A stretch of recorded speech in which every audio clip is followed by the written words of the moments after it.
The world for women is getting better, or so they say. It's certainly true in some instances, but we definitely still have a long way to go. And there are certain parts of society where things are getting much worse. Now, if we take our scope as most of human history, in which women were either not allowed to write or laughed at for doing so, I guess you could say things are going okay. But if you've been watching this channel for a while, you know that I have been focusing on women's fiction and chatting every year about the Women's Prize for Fiction, for which I am still an absolute simp, but I have some really good news, especially for somebody who started off working in non-fiction publishing and has worked in book publishing for over 10 years and really seen in the anecdotal day-to-day, which I am legally not allowed to talk about on this channel, the real life effects of the stats that we see around women writing and pay, that the Women's Prize for Fiction is starting a new prize this year. It's called the Women's Prize for Non-Fiction, surprisingly enough. And when people ask, as they inevitably will,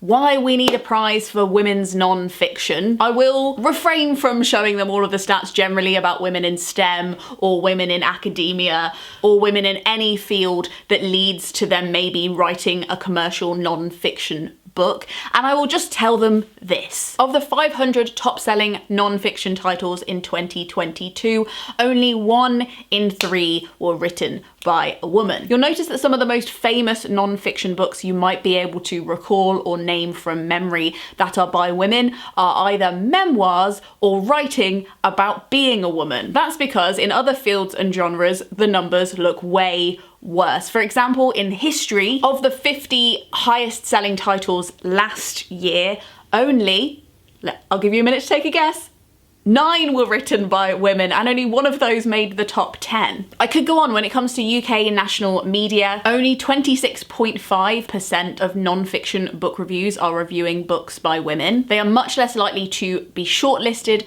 or win mainstream non-fiction prizes. Looking at the numbers alone, they are less likely to appear on best books of the year lists, and they're much more likely to get paid less for their books. I will tell you for free, the last 5 years has not been kind to writers in general when it comes to finances, but it's particularly been unkind to women. Between 2017 and 2020, female authors experienced a 21% drop in their earnings compared to only 10% for men, which now leaves that beautiful writers' gender pay gap at a whopping 41%. I'm not having it. I'm not having it. Needless to say, I was really, really excited when the Women's Prize announced that they were doing this prize, and I don't have to spell it out to you, but having a critically acclaimed, awarded, or best-selling book in whatever expertise somebody has increases their chances of their research and their work and their thoughts being heard throughout the rest of their career, and has the power to change the landscape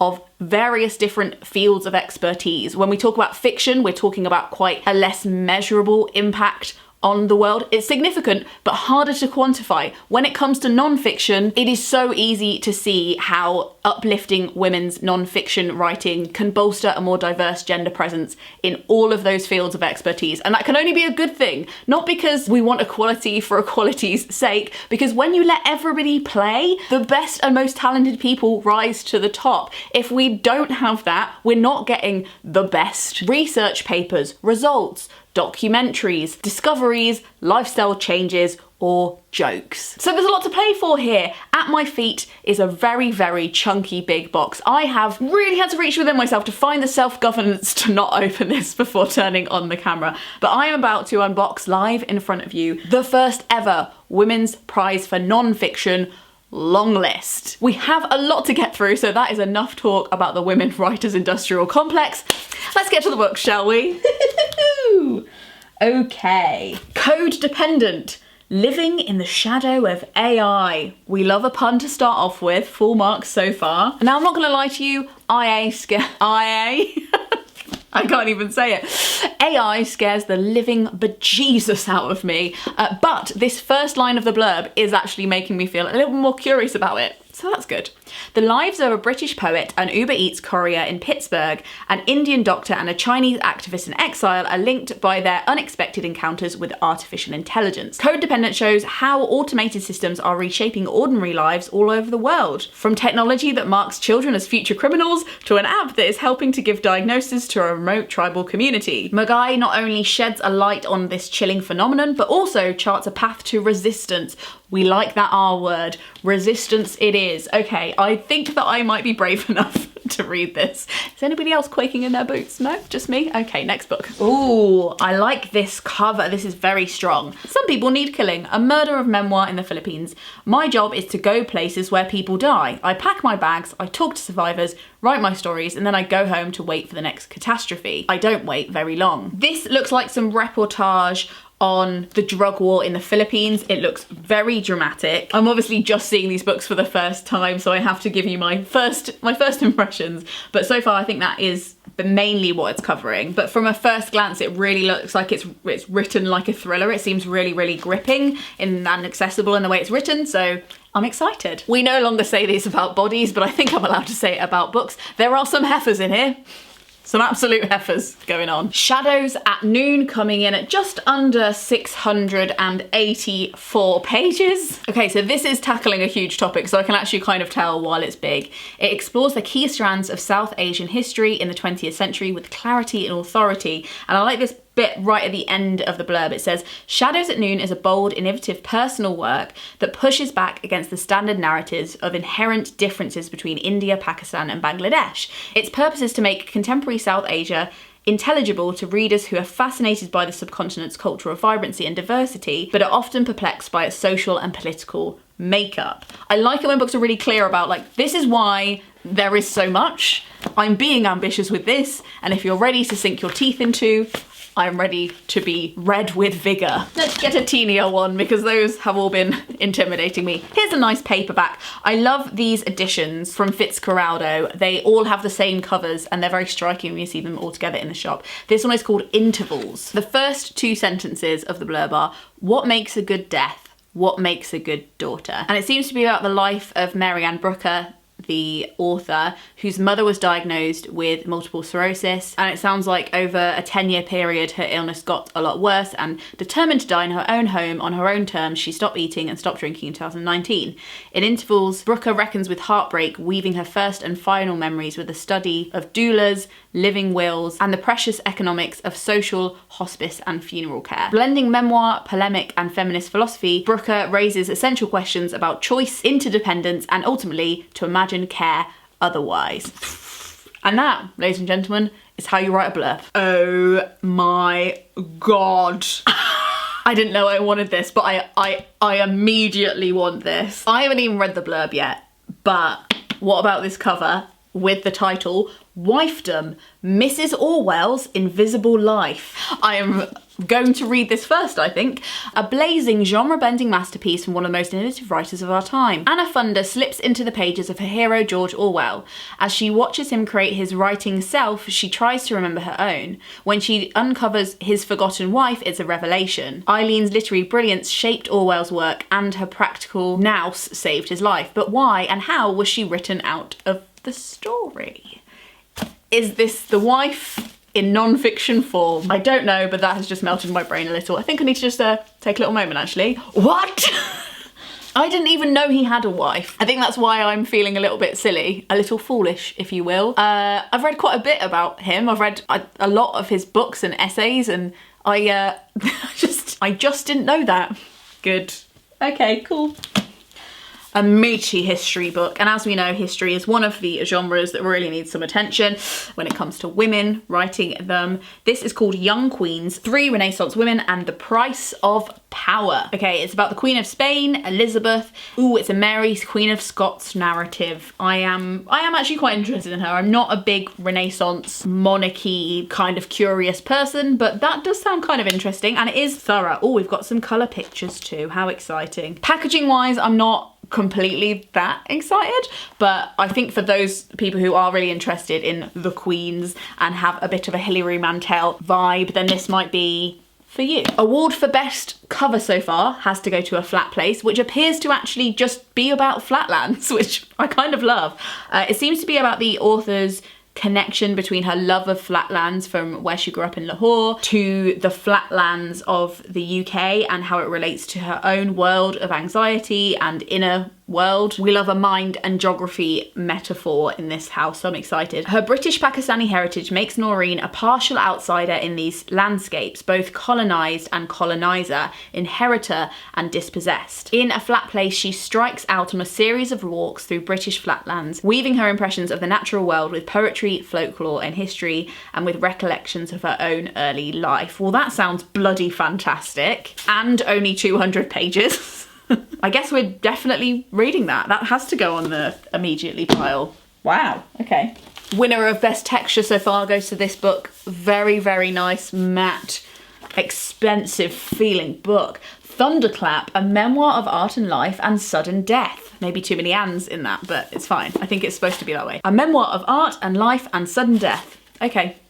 On the morning of the 12th of October 1654, a gunpowder explosion devastated the Dutch city of Delft. Ooh. Among the fatalities was the painter Karel Fabritius, dead at 32, leaving his haunting masterpiece, The Goldfinch. The explosion that killed him also buried his reputation, along with the answers to the mysteries of his life and career. Does this relate to the Donna Tartt book? I haven't read it, I don't know. It looks like the same painting.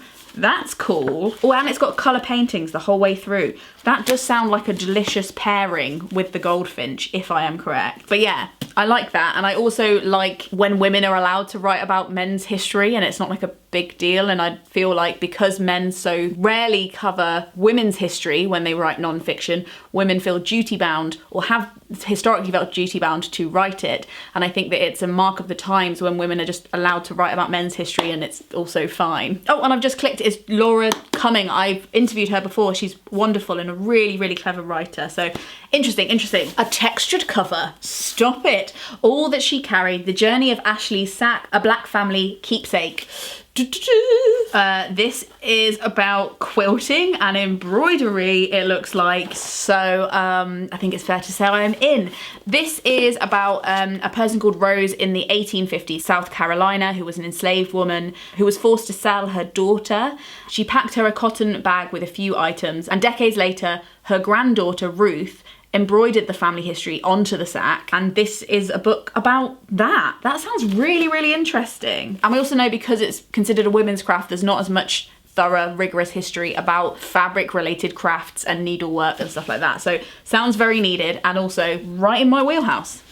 Okay, Eve. How the female body drove 200 million years of human evolution. How did wet nurses drive civilization? Are women always the weaker sex? Is sexism useful for evolution? And are our bodies at war with our babies? It sounds so good. Eve is not only a sweeping revision of human history, it's an urgent and necessary corrective for a world that is focused primarily on the male body for far too long. Everything from the way C-sections in the industrialized world are rearranging women's pelvic shape. What? No, okay. This will completely change what you think about, about evolution. I don't doubt it. Geez begees, am I excited or terrified or both in varying amounts? There's a friend at the bottom. I see a friend staring back out at me, the name Naomi Klein. This is the second author that I've recognised the name of, I think. A Trip to the Mirror World Doppelganger. I've heard about this. Basically, Naomi Klein, there's another woman called Naomi Klein who is like an anti-vaxxer and incredibly far right and has some really wacky ideas about the world, and she kept getting mistaken for her. So instead of just being like, I'm not that Naomi Klein, I'm the other Naomi Klein, she goes into this world and looks at conspiracy theories and goes into the mirror world of the other Naomi Klein to see what she makes of it. That sounds bloody fascinating. Definitely not a before bed read, but definitely one to watch.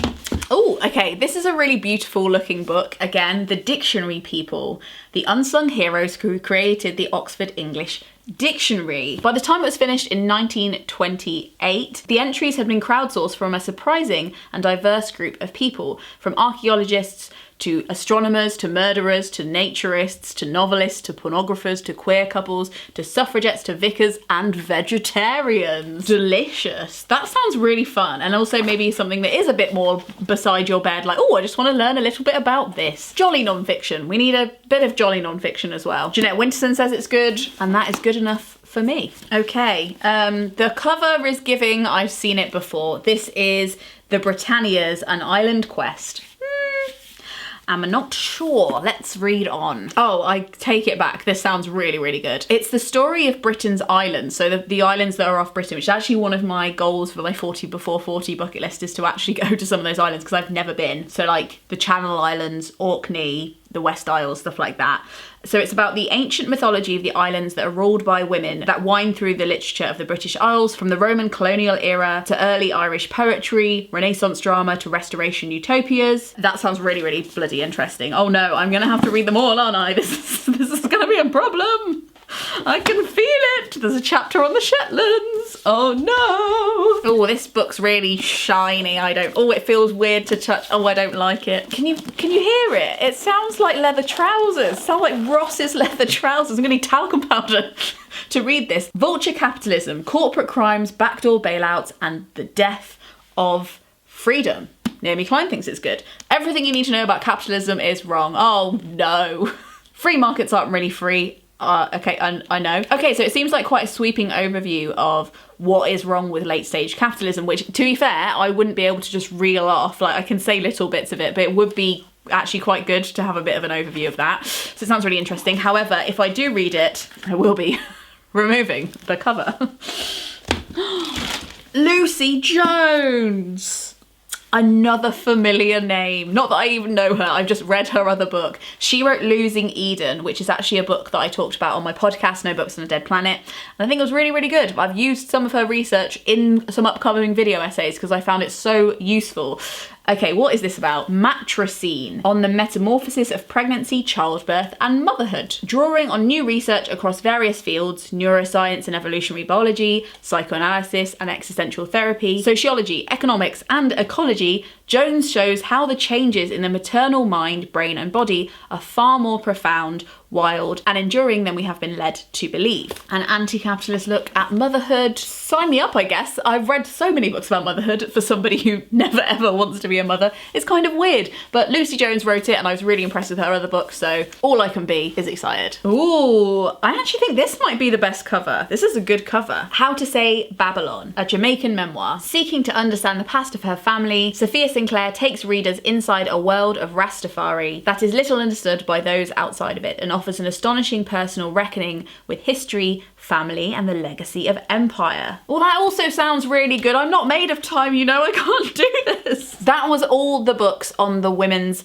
first ever non-fiction prize list. And I'm now gonna see if I can pick my top ones that I'm most excited about. Okay, I think my top 4 are these. The Britannia's, about the British Islands. All That She Carried, about the woman who was in slavery and then her granddaughter embroidered a sack, telling the story. A Flat Place, which is a British Pakistani writer's view of their relationship between the British landscape and their own mental health. And then OVS, we've got to learn about Orwell's wife. What the hell? Which ones out of this list would you read? Let me know in the comments below. The Women's Prize is really freaking cool. This isn't sponsored. They did send me these books, so thank you to them for that. They are a charity and they do a lot of work around developing new writers and authors from backgrounds and places that don't often get the attention that they should. Plus, they're like one of the only trans-inclusive spaces that I really trust in the British publishing industry. So for that, I thank them very, very much. And I can't wait to get my little nerdy brain whirring with these books. This video and all the videos on this channel were made possible by the Gumption Club,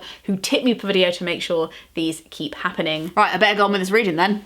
Piss off. Frog's not out.